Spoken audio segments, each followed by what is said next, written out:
Good evening my dear student. मैं CV sir आपका स्वागत करता हूं। जैसा कि आप सभी बच्चे जानते हैं, टॉपिक जो कल से स्टार्ट हुआ है वो टेंस का टॉपिक है। और सबसे पहला पॉइंट मैंने आपको जो बताया था वो बताया था कि टेंस को बनाया कैसे गया, टेंस को किस तरीके से बनाया जाता है, किसकी हेल्प से टेंस बनता है, वो सारा डिस्कशन मैंने बताया कि टेंस टॉपिक नहीं होता है, वर्ब ही अपने आप में टेंस को डिसाइड करती है और वर्ब से ही टेंस बनता है। हेल्पिंग वर्ब और मेन वर्ब जब मिलती हैं तो वो टेंस को बना के जाती हैं। तो ये सारा डिस्कशन मैंने कल कराया था। आज मैंने कल प्रेजेंट इंडेफिनिट में सिंपल यूज और नेगेटिव यूज दोनों कराए थे। आज स्टार्टिंग करेंगे हम इंटरोगेटिव सेंटेंस से। क्लास को आगे स्टार्ट करने से पहले एक बार कमेंट करके मुझे जरूर बताना कि आवाज में कोई प्रॉब्लम तो नहीं है।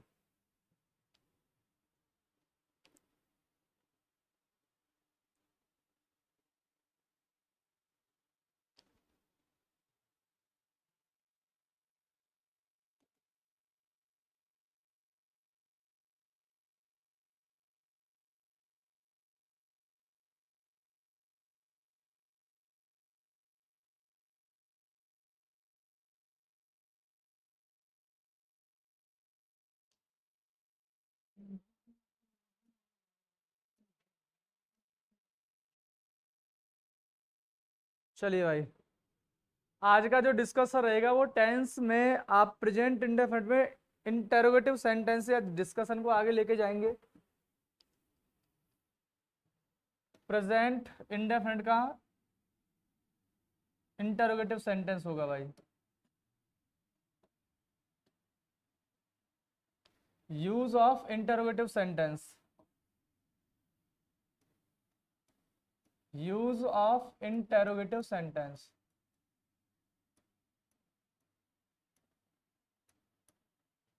Interrogative sentence, use of interrogative sentence, इसके बारे में आज डिस्कस करेंगे। इंटरोगेटिव सेंटेंस का यूज कैसे होता है, किस तरीके से करेंगे। तो ये आपको एक बात अपने माइंड में लॉक करनी चाहिए कि जो इंटरोगेटिव सेंटेंस होते हैं, इंटरोगेटिव सेंटेंस जो होते हैं वो आपके टू टाइप्स के होते हैं। कितने टाइप्स के होते हैं? टू टाइप्स के। इंटरोगेटिव सेंटेंस हमेशा यूज किए जाते हैं टू टाइप्स। पहला होता है हेल्पिंग वर्ब से स्टार्ट होना और दूसरा होता है इंटरोगेटिव वर्ड से स्टार्ट होना। तो हम पहला पॉइंट पढ़ेंगे, यूज ऑफ हेल्पिंग वर्ब। सबसे पहले डूड आ जाएगा, उसके बाद सब्जेक्ट आएगा, उसके बाद वर्ब फर्स्ट फॉर्म, उसके बाद आता है आपका ऑब्जेक्ट और फिर आता है ओडब्ल्यू। अच्छा, ओडब्ल्यू का मतलब होता है अदर वर्ड। ओडब्ल्यू का मतलब क्या होता है? Other word. दूसरा पॉइंट, पहले क्वेश्चन वर्ड आएगा, उसके बाद डू या डज आएगा,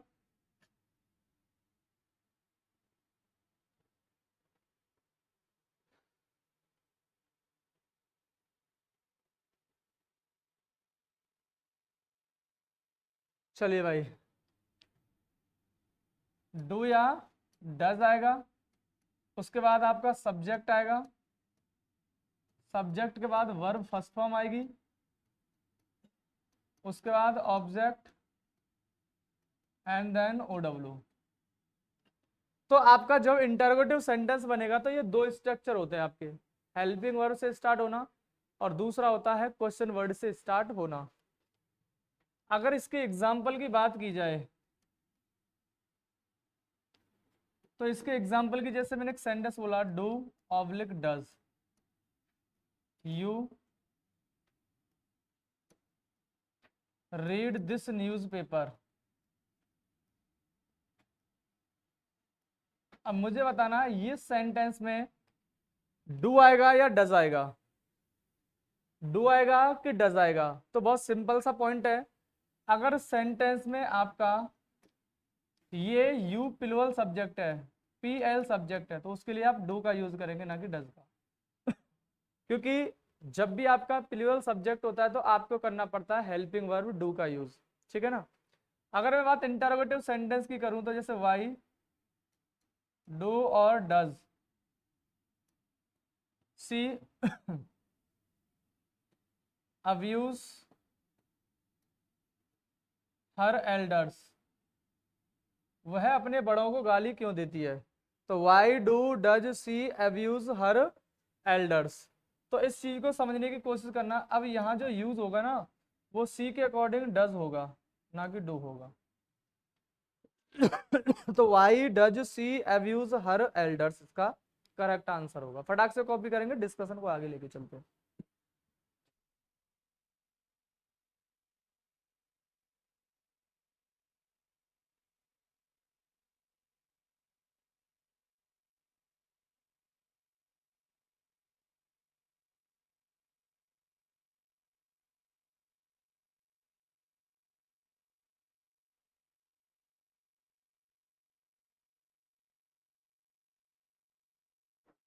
चलिए भाई, तो ये आपके यूज थे, क्योंकि मैंने आपको बताया था यूज का होना बहुत जरूरी होता है। ये क्या थे आपके यूज, बहुत सिंपल था। तो अब आपके जो स्टार्ट होंगे वो स्टार्ट होंगे कॉन्सेप्ट। क्या होंगे, कॉन्सेप्ट। अब आपका जो स्टार्ट होगा वो रहेगा भाई कॉन्सेप्ट। क्या होगा, कॉन्सेप्ट। देखिए एक बात अपने माइंड में लॉक करके रखना कि जो टेंस टॉपिक होता है इसको दो फॉर्मेट में बांटा गया होता है। कितने फॉर्मेट में, दो। पहला, जब सेंटेंस पहला होता है यूजेस और दूसरा होता है कॉन्सेप्ट का। यूजेस आपके थ्री होते हैं, सिंपल, नेगेटिव और इंटरोगेटिव। यूज हो गया। अब फिर आता है आपका कॉन्सेप्ट। और जब भी टेंस में से जो भी एरर पूछे जाते हैं वो मोस्ट ऑफ द केसेस में आपके कॉन्सेप्ट में से क्वेश्चन आते हैं, ना कि यूज में से। कॉन्सेप्ट में से क्वेश्चन पूछे जाते हैं। तो कॉन्सेप्ट नंबर 1 स्टार्ट होता है आज के लिए, ठीक है ना, स्टार 1 लगा के लिखना। जो 1 कॉन्सेप्ट होता है उसका किस तरीके से यूज करेंगे, किस तरीके से नहीं करेंगे। तो पहला पॉइंट होता है to sow habit. To sow habit और डेली रूटीन।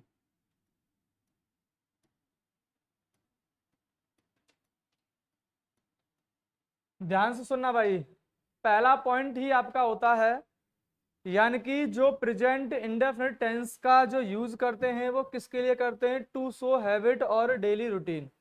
यानी हैबिट और डेली रूटीन को शो करने के लिए प्रेजेंट इंडेफिनिट का यूज करेंगे। किसका यूज करेंगे भाई, प्रेजेंट इंडेफिनिट का यूज करेंगे। किसका यूज करेंगे, प्रेजेंट इंडेफिनिट टेंस का यूज करेंगे।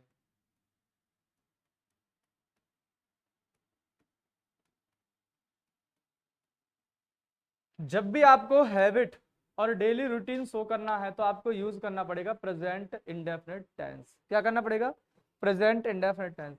अच्छा, अगर मैं बात प्रेजेंट इंडेफिनिट की करता हूं तो प्रेजेंट इंडेफिनिट टेंस ये परमानेंट एक्शन को शो करता है। कौन सा एक्शन, परमानेंट एक्शन। एक ऐसा एक्शन जो लगातार चलता रहता है उसी को हम प्रेजेंट इंडेफिनिट कहते हैं।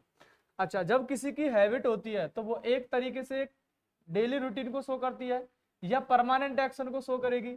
और एक डेली रूटीन होता है जो आप पर डे काम करते हैं। भाई प्रेजेंट इंडेफिनिट का मतलब होता है जो काम लगातार चलता है, वो परमानेंट एक्शन को शो करेगा। और हैबिट और रूटीन का मतलब होता है काम जारी रहता है। अच्छा, अब आपके सामने एग्जाम्पल के जरिए से चीजों को समझाने की कोशिश करता हूं। मैंने एक सेंटेंस बोला, I use to take tea daily.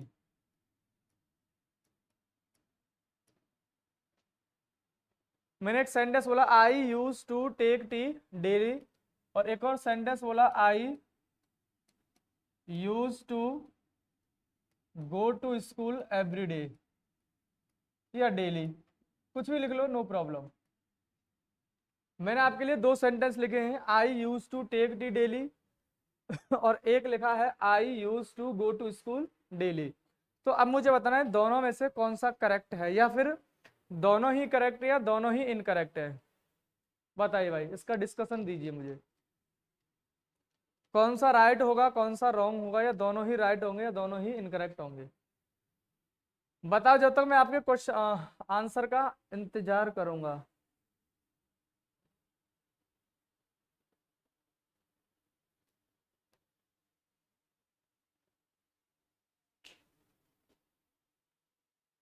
चलिए भाई, बहुत सिंपल सा क्वेश्चन है ये। देखिए, ये सेंटेंस होगा आपका इनकरेक्ट। और ये सेंटेंस भी होगा आपका इनकरेक्ट। ये दोनों ही सेंटेंस आपके होंगे इनकरेक्ट। उसका लॉजिक ये होता है, देखिए, अब जो यूज टू होता है ये कहीं ना कहीं हैबिट को शो करेगा। किसको शो करेगा? हैबिट को। अच्छा, टेक अपने आप में वर्ब की फर्स्ट फॉर्म है, और मैंने आपको एक बात बताई थी, वर्ब की first form present indefinite tense को शो करेगी। कौन सा टेंस? Present indefinite. और अगर प्रेजेंट इंडेफिनिट टेंस है तो वो हैबिट को शो करेगा, तो इसका मतलब इसने भी हैबिट को शो किया होगा। तो इसका मतलब तो ये हुआ कि भाई यूज टू भी हैबिट शो कर रहा है और टेक भी हैबिट शो कर रहा है। तो एक सेंटेंस में दो दो वर्ड हैबिट को शो करेंगे तो वो सेंटेंस आपका सुपरफ्लुअस हो जाएगा। क्या हो जाएगा? सुपरफ्लुअस हो जाएगा भाई। क्यों? क्योंकि प्रेजेंट इंडेफिनिट ऑलरेडी हैबिट को शो कर रहा है और इसने यूज टू ने भी हैबिट को शो कर दिया। तो ये सेंटेंस होगा सुपरफ्लुअस, और सुपरफ्लुअस का मतलब होता है जिस चीज की रिक्वायरमेंट नहीं है उस चीज को लगा देना। तो इसमें यूज टू की कोई सेंस नहीं, क्योंकि टेक पहले से हैबिट शो कर रहा है। तो भाई इसका मतलब ये हुआ कि इसमें आप यूज टू को हटाना पड़ेगा। क्या हटाना पड़ेगा भाई? यूज टू को हटाना पड़ेगा। यूज टू को हटाना पड़ेगा। इसका जो करेक्ट आंसर होगा वो केवल ये होगा, आई टेक टी डेली। यही आपका करेक्ट आंसर होगा। अब ऐसे ये होता है, I use to go to school daily. अब यहाँ ये जो यूज टू है ये भी अपने आप में सुपरफ्लुअस है, इसका यूज नहीं होगा। करेक्ट आंसर होगा आई गो टू स्कूल डेली। यही इसका करेक्ट आंसर होगा, आई गो टू स्कूल डेली। तो इसका मतलब ये होता है कि जब भी प्रेजेंट इंडेफिनिट टेंस का यूज करते हैं हम यूज टू का यूज बिल्कुल नहीं करेंगे, वो सेंटेंस में एरर मार्क होगा। फटाक से कॉपी करेंगे, डिस्कशन को आगे लेके चलते हैं।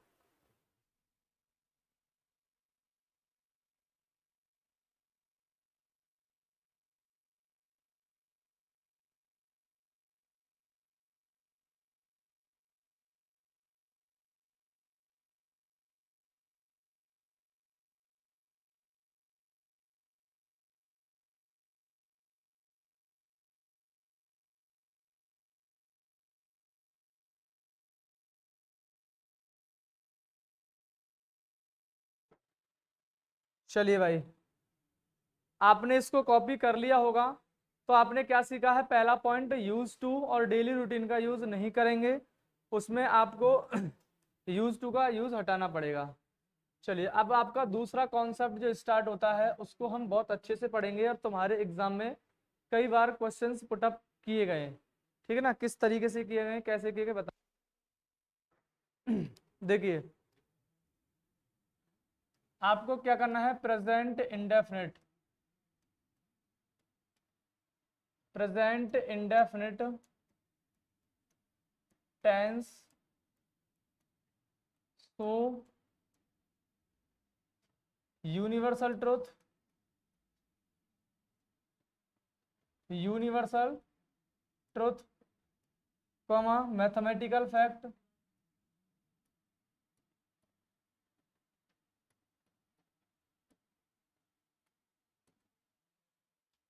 तीसरा होता है प्रोवर्ब्स। यानी कि जो प्रेजेंट इंडेफिनिट टेंस होता है वो मैथमेटिकल यूनिवर्सल ट्रुथ को शो करेगा, मैथमेटिकल फैक्ट को शो करेगा, या किसी प्रोवर्ब्स को शो करेगा। प्रोवर्ब्स का मतलब होता है किसी कहावत को शो करे। जब भी किसी कहावत की बात आए, सार्वभौतिक सत्य यूनिवर्सल ट्रुथ की बात आए, या मैथमेटिकल फैक्ट की बात आए, वो केवल और केवल प्रेजेंट इंडेफिनिट टेंस होगा, उसके अलावा कोई टेंस नहीं हो सकता है। जैसे मैंने एक सेंटेंस बोला आपके लिए, एग्जाम्पल के जरिए से चीजों को समझने की कोशिश करते हैं। मैंने बोला the sun rose in the east. तो एक बात बताना, एक तरीके से देखा जाए तो the sun rose in the east, ये आपका सेंटेंस जो हुआ बिल्कुल इनकरेक्ट हुआ। क्या हुआ? इनकरेक्ट। क्यों हुआ? क्योंकि ये जो रोज है ये जो रोज है ये वर्ब की सेकंड फॉर्म है, और सूरज का पूरब से निकलना, ये बात अपने आप में सत्य है या नहीं, बताइए? सूरज का पूरब से निकलना अपने आप में फैक्ट है, और जो चीज फैक्ट है, जो परमानेंट एक्शन होता है, वो प्रेजेंट इंडेफिनिट में होगा। तो इसका मतलब इसका यूज पास्ट इंडेफिनिट में नहीं करेंगे। यहाँ रोज नहीं होगा, राइजेस होगा। क्या होगा भाई? राइजेस इसका करेक्ट आंसर होगा। क्योंकि सूरज का पूरब से निकलना अपने आप में सत्य बात है। सेकंड क्वेश्चन आता है जैसे द अर्थ इज मूविंग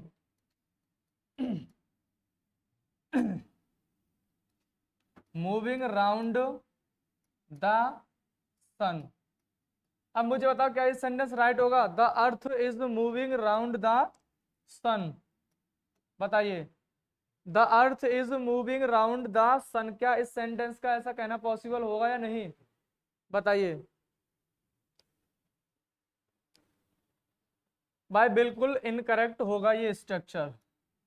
क्यों होगा? उसका रीजन ये होता है क्योंकि ये जो इज मूविंग है ये कॉन्टिन्यूस टेंस को शो कर रहा है, और कॉन्टिन्यूस का मतलब होता है कि पृथ्वी सूर्य के अभी चक्कर लगा रही है, इसका मतलब आगे चल के वो लगाना बंद कर देगी। सबसे बड़ा लॉजिक बता रहा हूं, जिस वर्ब में आप आईएनजी लगाते हो, जिस वर्ब में कॉन्टिन्यूस प्रोसेस यूज करते हो, उसका मतलब होता है आगे चल के वो एक्शन स्टॉप हो जाएगा। आगे चल के वो एक्शन क्या होगा भाई? स्टॉप हो जाएगा। लेकिन पृथ्वी का सूरज का चक्कर लगाना कभी स्टॉप नहीं होगा, इसलिए आईएनजी प्रोसेस भी आपकी इनकरेक्ट होगी। करेक्ट आंसर होगा केवल मूव्स। करेक्ट आंसर क्या होगा भाई? मूव्स। केवल मूव्स आपका करेक्ट आंसर होगा। चलिए दूसरा क्वेश्चन आपके लिए, नेक्स्ट क्वेश्चन की तरफ मूव करते हैं। जैसे एक सेंटेंस बोला द अर्थ वॉज राउंड। क्या इस सेंटेंस को मैं ऐसे कह सकता हूं, द अर्थ वॉज राउंड? बताइए। बिल्कुल भी नहीं कह सकता हूं भाई। क्यों? क्योंकि इसका मतलब हो जाएगा पृथ्वी गोल थी। पृथ्वी पहले गोल थी, अब उसका गोल नहीं है बेटा, ऐसा नहीं होता। पृथ्वी पहले भी गोल थी, आज भी गोल है। ठीक है ना? अच्छा, जियोग्राफी के हिसाब से अगर देखी जाए तो पृथ्वी जियोग्राफी में गोल नहीं मानी जाती है। ठीक है ना? जियोग्राफी में पृथ्वी को गोल नहीं माना जाता है, लेकिन अंग्रेजी ग्रामर ये कहती है भैया ये गोल है। ठीक है, चलिए नेक्स्ट क्वेश्चन है two and two, two and two made four, two and two made four. इसका मतलब ये हुआ कि दो और दो चार होते थे।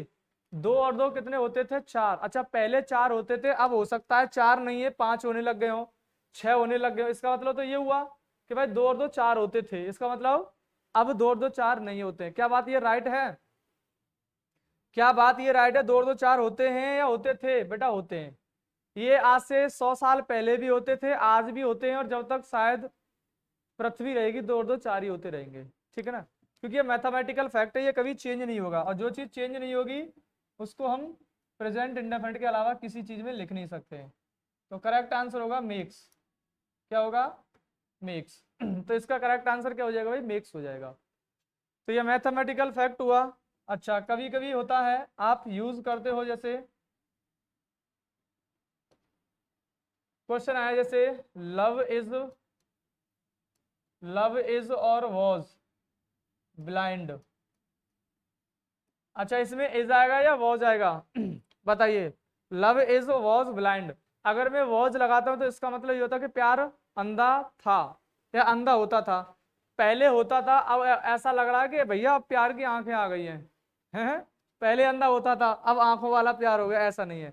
प्यार पहले भी अंधा था, आज भी अंधा है, और अंधा ही रहेगा। इसलिए भाई साहब इसको आप क्या नहीं कर सकते हो? वॉज नहीं कर सकते हो, इज करेक्ट आंसर होगा। ठीक है ना? क्या होगा? इज। तो ये एक आपका प्रोवर्ब्स में माना जाता है। जैसे हम बोलते हैं ना, honesty is the best policy, तो मैंने बोला honesty is oblique was the best policy, best policy. तो अब मुझे बताना क्या ये सेंटेंस में इज आएगा या वॉज आएगा? Honesty is the best policy, is या वॉज? अगर मैं इसमें वॉज लगाता हूं तो इसका मतलब ये होगा कि honesty was the best policy, ईमानदारी उच्च नीति हुआ करती थी। पहले होती थी, अब ईमानदारी की कोई वैल्यू नहीं है भाई। ईमानदारी की आज भी वैल्यू है। जहां ईमानदारी खत्म वहां भ्रष्टाचार स्टार्ट हो जाएगा, और जहां दुनिया में भ्रष्टाचार आ गया तो समझ लेना वहां से दोबारा से भगवान श्री राम या लक्ष्मण जो भी है वो अवतार लेंगे इस दुनिया में। जब तक ईमानदारी रहेगी, लोगों के अंदर अच्छाई रहेगी, जब तक ये पृथ्वी चलेगी। जहां से अच्छाई और ईमानदारी खत्म, उसका मतलब विनाश की तरफ ये पृथ्वी चली गई, और दोबारा से उस विनाश को हटाने के लिए भगवान को जन्म लेना पड़ेगा। जब तक ये इज है तब तक यहाँ पे राम राम नहीं आएगा, और भोज के बाद तो भाई साहब आप समझ गए होंगे माहौल बदल सकता है।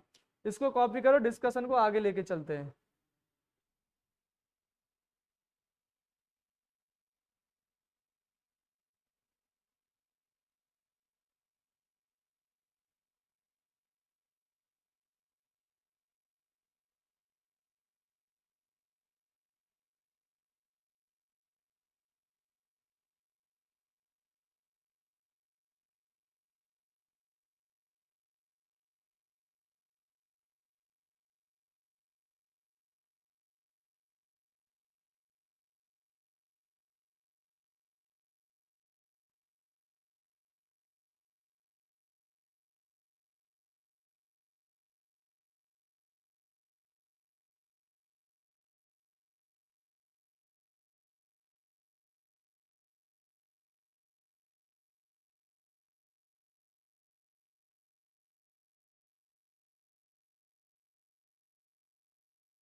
चलिए भाई, अब मैं इसके एरर बनाना स्टार्ट करूंगा कि एरर कहाँ कहाँ से कैसे कैसे पूछे जाते हैं। डिस्कशन को आगे लेके चलते हैं।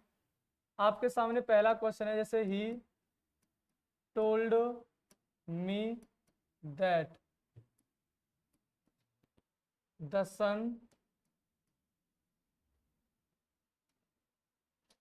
सन had risen in the sky.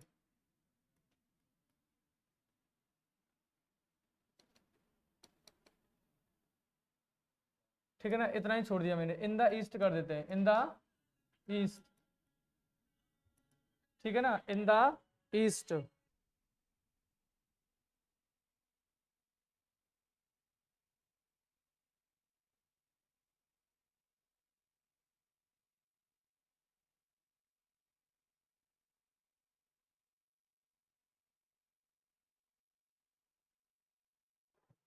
चलिए भाई, नेक्स्ट क्वेश्चन है आपके लिए, सेकंड क्वेश्चन है,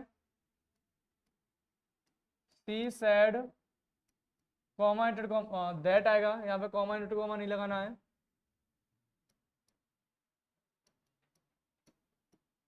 the honesty had been the best policy.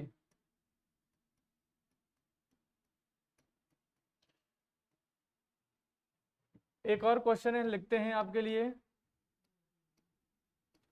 C said that the earth moved round the sun, round the sun. अब ये तीन क्वेश्चन मैंने आपके लिखे हैं, फटाफट आंसर देना क्या हो सकता है इसमें।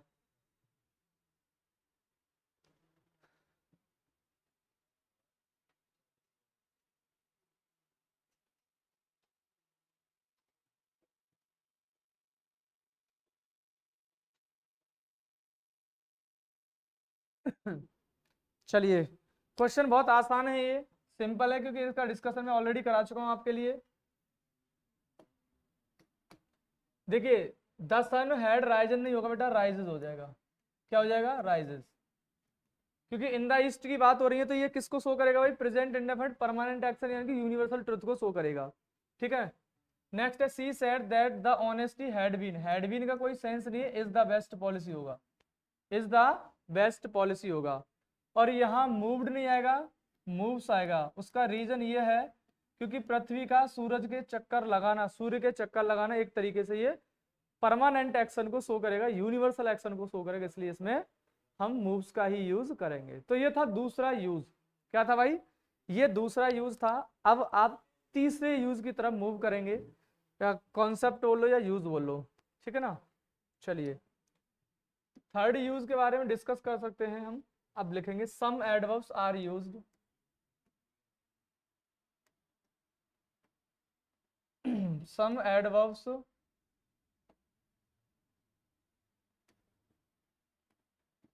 some adverbs are used in present indefinite tense, present indefinite tense।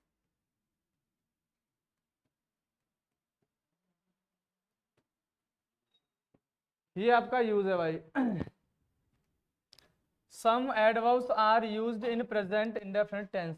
भाई कुछ एडवर्ब ऐसी होती हैं जिनका यूज हम प्रेजेंट इंडेफिनिट टेंस में करेंगे। अब वो प्रेजेंट इंडेफिनिट में कौन कौन सी यूज होती हैं, जैसे आपका ऑलवेज हुआ, नेवर हुआ, हार्डली हुआ, स्कार्सली हुआ, बेयरली, ऑफन,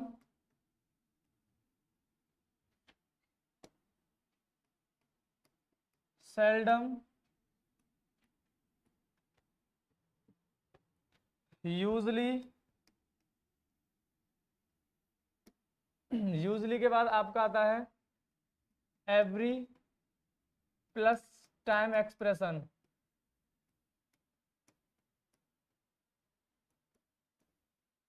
और दूसरा आपका जैसे आता है वंस,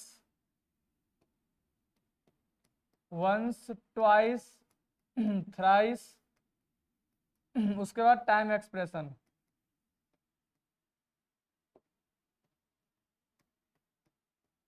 तो इनके साथ हम प्रेजेंट इंडेफिनिट का यूज करते हैं भाई। ये पॉइंट होते हैं आपके जहां प्रेजेंट इंडेफिनिट का यूज होगा। इसको फटाक से कॉपी करेंगे, डिस्कशन को फिर आगे लेके चलते हैं। कॉपी कीजिए।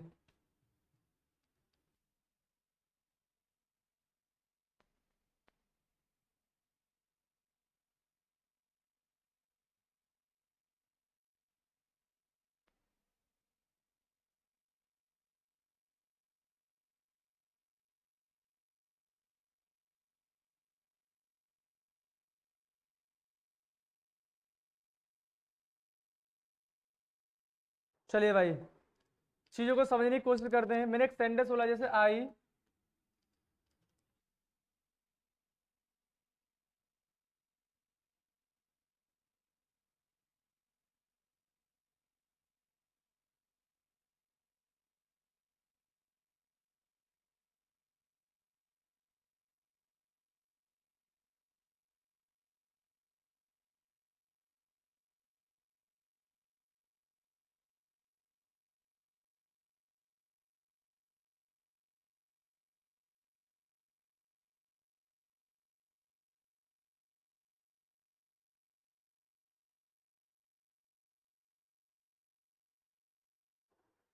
चलिए भाई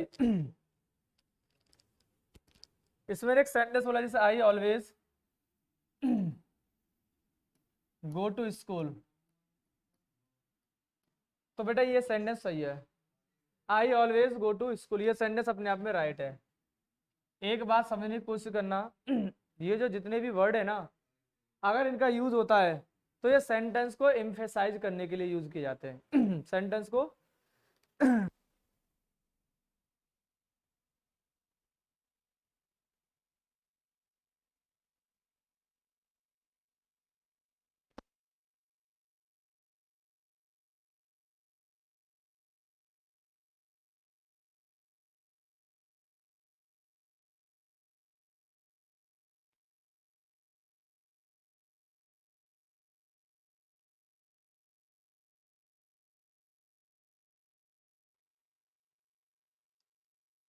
अच्छा ये मैं बार बार जाता हूँ बिना लेके, इसका रीजन पता है क्या है? इसका रीजन ये है, मेरे गले में प्रॉब्लम है, बोला नहीं जा रहा है। कहीं सोचेंगे सर पता नहीं बार बार में क्यों जा रहे हैं।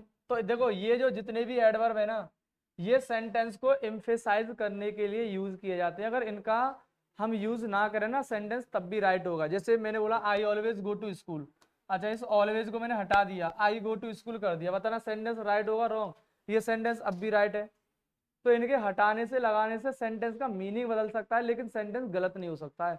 मैंने हटा दिया सेंटेंस राइट है और ये लगा दिया सेंटेंस अब भी करेक्ट है। तो I always go to school बिल्कुल करेक्ट है, हटा दूंगा तब भी ये राइट होगा। जैसे मैंने एक सेंटेंस बोला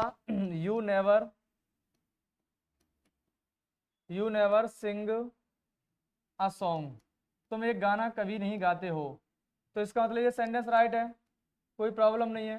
तो नेवर, अब ऑलवेज का मीनिंग है हमेशा जाते हो, नेवर का मतलब है कभी नहीं करते हो, लेकिन मैंने इसको नेवर को यहाँ से हटा दिया।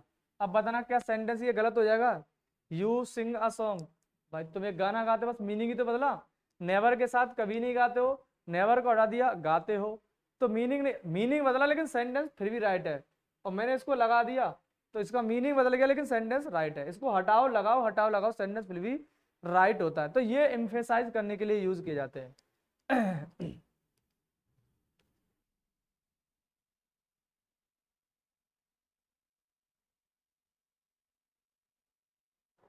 चलिए भाई एक और क्वेश्चन देता हूं आपके लिए।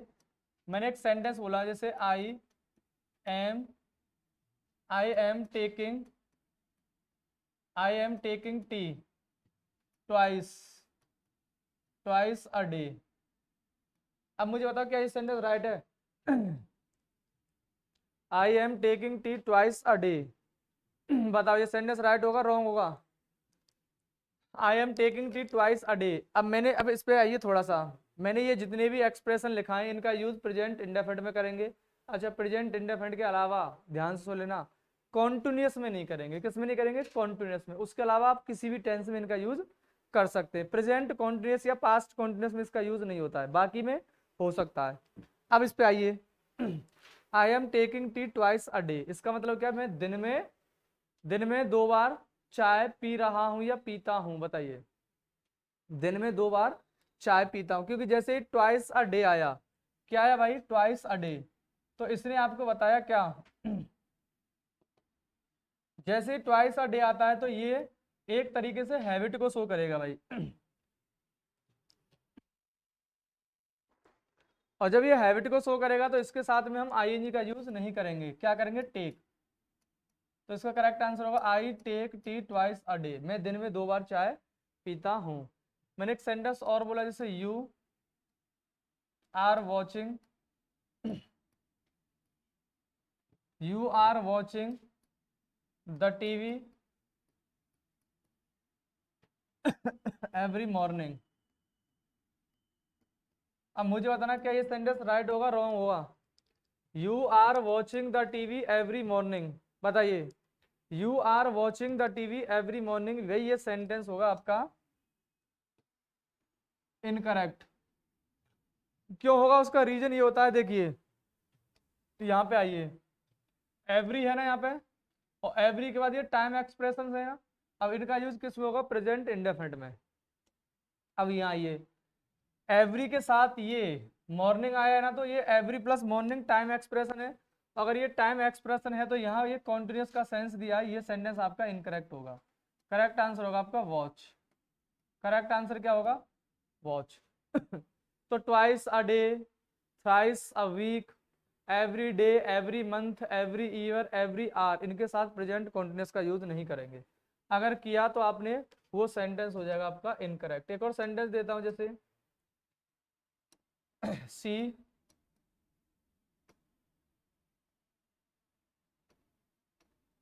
सी is visiting she is visiting the Taj Mahal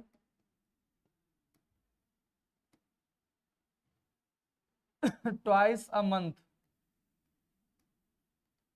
इसका मतलब क्या हुआ कि महीने में 2 बार वह ताजमहल देखने के लिए जा रहा है या जाता है, बताइए। ट्वाइस अ मंथ, बताइए क्या होगा इसमें? ट्वाइस अ मंथ आपका क्या मानेंगे इसको?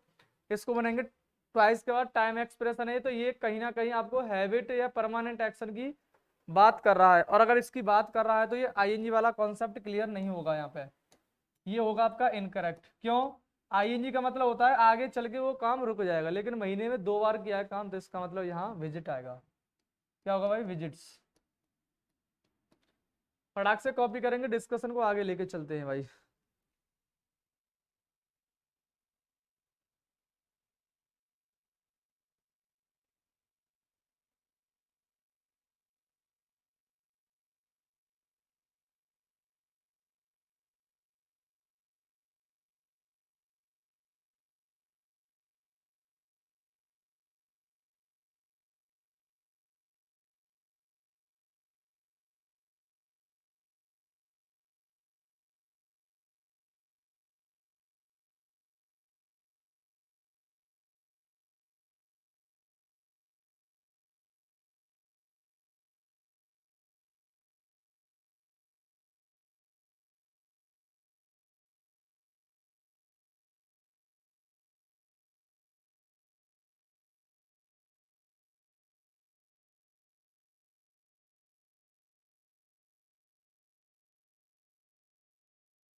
आइए भाई। तो ये इसको कॉपी करेंगे, इसके बाद डिस्कशन को आगे लेके चलते हैं। तो आपके कितने पॉइंट हो गए? 3 पॉइंट। पहला पॉइंट था आपका जो प्रेजेंट इंडेफिनिट है वो हैबिट और डेली रूटीन को शो करेगा। पहला पॉइंट था हैबिट और डेली रूटीन को शो करेगा। दूसरा पॉइंट था आपका यूनिवर्सल ट्रुथ, मैथमेटिकल फैक्ट और प्रोवर्ब्स को शो करने वाला प्रेजेंट इंडेफिनिट होता है। और तीसरा होता है some verbs are used in present indefinite tense, some adverbs. ठीक है ना। अब नेक्स्ट पॉइंट आपका आता है चौथा। देखिए इसमें क्या होता है? Fixed plan in future. हमेशा ध्यान रख लेना, फिक्स्ड प्लान इन फ्यूचर। जब आपका कोई फिक्स प्लान होता है फ्यूचर में कि फ्यूचर में मुझे ये काम करना है, तो उसको शो करने के लिए हम प्रेजेंट इंडेफिनिट का यूज करेंगे। किसका यूज करेंगे भाई? प्रेजेंट इंडेफिनिट का यूज करेंगे। प्रेजेंट इंडेफिनिट, प्रेजेंट इंडेफिनिट का यूज करते हैं। जब भी आपको कोई फिक्स प्लान शो करना है और वो फिक्स प्लान इन फ्यूचर, उसके लिए हम प्रेजेंट इंडेफिनिट का यूज करते हैं। अब एक बात समझना, फिक्स प्लान हमारा तुम्हारा नहीं हो सकता है। ध्यान सुनना, फिक्स प्लान कल के लिए बोले तुम्हारा दोस्त अगले महीने ताजमहल देखने के लिए जाएगा, भाई साहब तुम्हारे दोस्त के अगर पेरेंट्स को पता चली तो ताजमहल हो सकता है उठ के उसके घर पे ही आ जाए। समझना बात को। क्यों? क्योंकि फिक्स प्लान हमारा तुम्हारा हो नहीं सकता है। फिक्स प्लान होता है किसी पार्टी का, किसी संस्था का, या किसी नेता, राजनेता या अभिनेता का। ठीक है ना। एक जनरल सेंस में फिक्स प्लान कर नहीं सकते हो। जैसे मैंने क्वेश्चन बोला, अच्छा बात फ्यूचर की होगी लेकिन टेंस हम प्रेजेंट लिख सकते हैं। जैसे our PM, our PM visits, visits China next month. तो क्या मैं ऐसा कह सकता हूं? अब देखिए ये जो नेक्स्ट मंथ है आपका, ये नेक्स्ट मंथ फ्यूचर को शो कर रहा है, और ये जो विजिट्स है आपकी, ये प्रेजेंट इंडेफिनिट को शो कर रहा है। कौन सा? Present indefinite. एक बात बताना, हमारे पीएम अगले महीने जाएंगे, तो पीएम का अगले महीने जाना एक फिक्स प्लान होता है। ये पहले से ऑर्डर कर दिया था, अगले महीने वहां, फिर अगले महीने वहां, फिर उससे अगले महीने वहां। तो ये नेता राजनेता होता है, इनका फिक्स प्लान हम कह सकते हैं। तो ये बिल्कुल सेंटेंस करेक्ट होगा, इसमें कोई प्रॉब्लम नहीं होगी। अच्छा इसकी जगह अगर मैं ये बोलना चाहूँ, जैसे the school, the school reopen, schools कर देते हैं इसको। ठीक है ना। और यहां से एस हटा दो, ओपन कर दो इन जुलाई। तो इसका मतलब ये हुआ कि जब भी आपके स्कूल्स को रीओपन किया जाता है इस जुलाई, जैसे समर वेकेशन होती है ना, जैसे वो मई के महीने में होती है, मई जिसको बोलते हैं, तो मई में समर वेकेशन होती है। और समर वेकेशन से पहले ही प्लान कर देते हैं कि अब स्कूल 4 जुलाई को, 5 जुलाई को, या जो भी है आपकी डेट है उसको खोले जाएंगे। तो इसका फिक्स प्लान कर दिया जाता है कि उस महीने में अब दोबारा से रीओपन होंगे स्कूल। तो ये भी एक फिक्स प्लान है जिसको हमने प्रेजेंट इंडेफिनिट में किया है। ये सेंटेंस यहां से और ये सेंटेंस यहां से। तो इसका मतलब ये हुआ कि फिक्स प्लान फ्यूचर को शो करने के लिए प्रेजेंट इंडेफिनिट का यूज कर सकते हो। तो ये जबरदस्त कॉन्सेप्ट था। अब बेटा मुलाकात करेंगे आपसे कल, आज के लिए बस इतना ही काफी है, क्योंकि बारिश का मौसम है, तुम पढ़ नहीं पाओगे, क्योंकि मेरे पास बारिश आ रही है भाई। तो मुलाकात करेंगे कल, तब तक के लिए मस्त रहें, व्यस्त रहें और देखते रहें 9 से 10 क्लास ऑफ सीवीसा। नमस्कार।